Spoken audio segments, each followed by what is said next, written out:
There is a massive problem with Gran Turismo 7 that I'm going to show you in this video, and I think it's going to shock a lot of you, but I think there's going to be some of you that are just going to be nodding along like, yeah, I knew that. And it's this trophy right here. This one here is the sport mode debut. It's the trophy for finishing a race in sport mode. And this might shock you, but out of all of the people that have bought Gran Turismo 7, only 12.9, let's call it 13%, have actually finished a race in sport mode. Now, if you're watching this video and you do a lot of online racing, you'll be thinking, how on earth can someone buy Gran Turismo 7 and actually not play online? But let me flip that percentage the other way around. That is 87% of people have never finished an online race in Gran Turismo 7 sport mode. Why is that an issue? When I take you to Gran Turismo 7, the major focus of the game is actually on sport mode. If you have a look at the top of the stuff here, the viewers campaign, these are all the bonus things. This is all centered around sport mode. It's about watching the stream from the people that, you know, are the top sport mode players in the world. Then you've got the bonus campaign. That's all about betting on which of the top sport mode players are actually going to, you know, win their competitions. The showdown is all about sport mode. And then you go into sport mode, all of the real updated stuff. And I'm going to show you in this video to make it really start. But like you see here, the time trial, all the effort that's gone into that. That's all sport mode. You get so many credits. They're the best payouts for credits in terms of time. You've got the online competitions like the GR Cup here. Then you've got the 3 daily races. You've got all that stuff. Now, if you're thinking, this game isn't all about sport mode. Well, let me take you some other places. So when is the last time that they updated any missions, for example, compared to the updates that they do in sport mode? They added human comedy really early, but that's the only update that they've made. When have they added some extra license tests? It's never happened. The cafe menu books they do are just sort of really limited. Sometimes it's literally like buy 3 cars.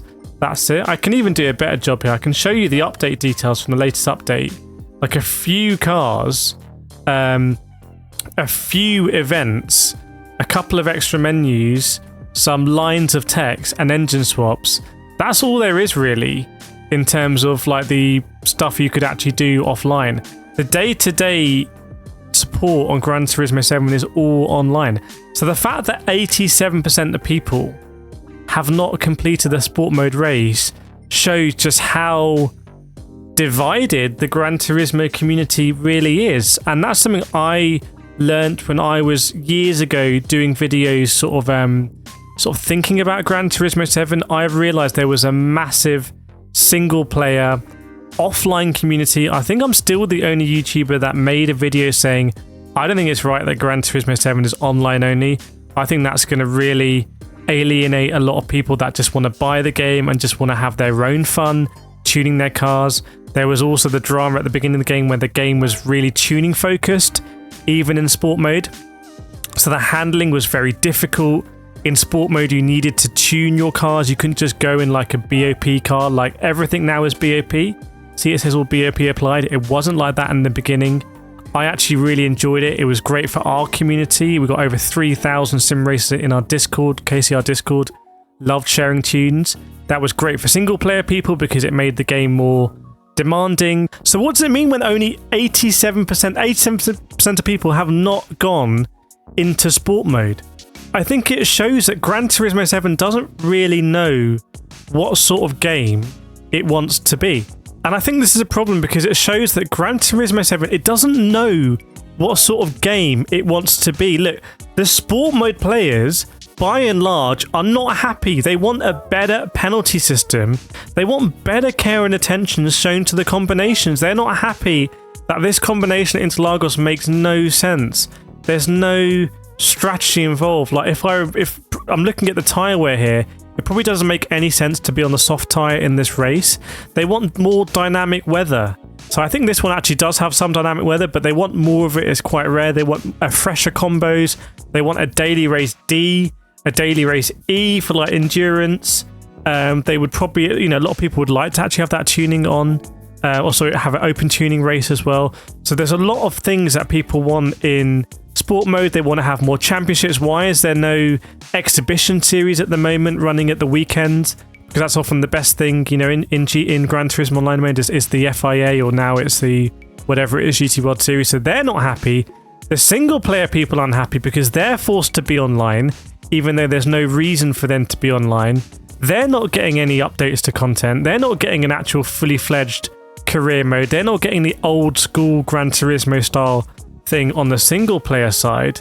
So it's a kind of a Jekyll and Hyde game, isn't it? It's not catering to multiplayer, it's not catering to single player. By the way, let me know in the comments, are you a single player Gran Turismo 7 player?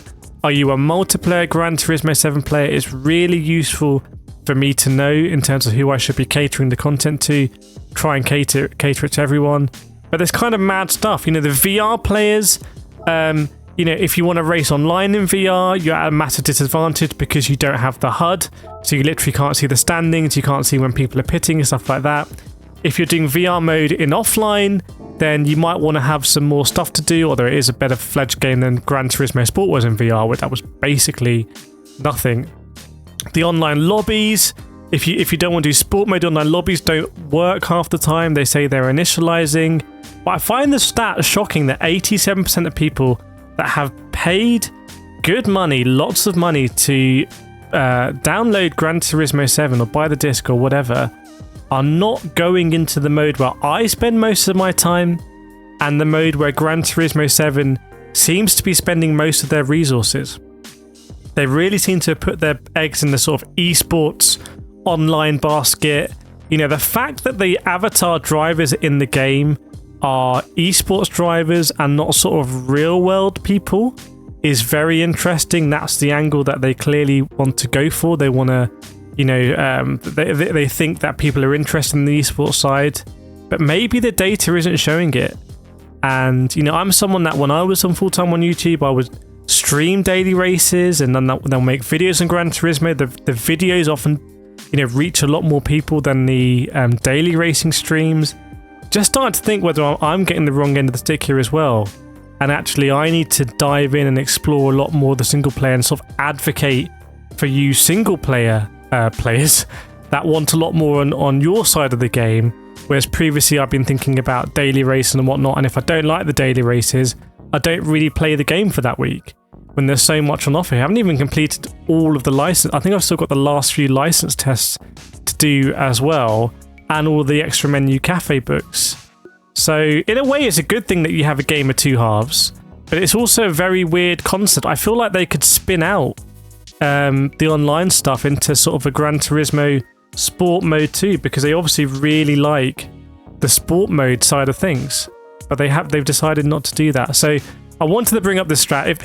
If you found this video interesting or helpful, please hit that subscribe button. Let me know which camp you fall into, single player or multiplayer. But yeah, 87% of people who bought the game have not finished an online sport mode race. Very, very interesting. I'll see you next time.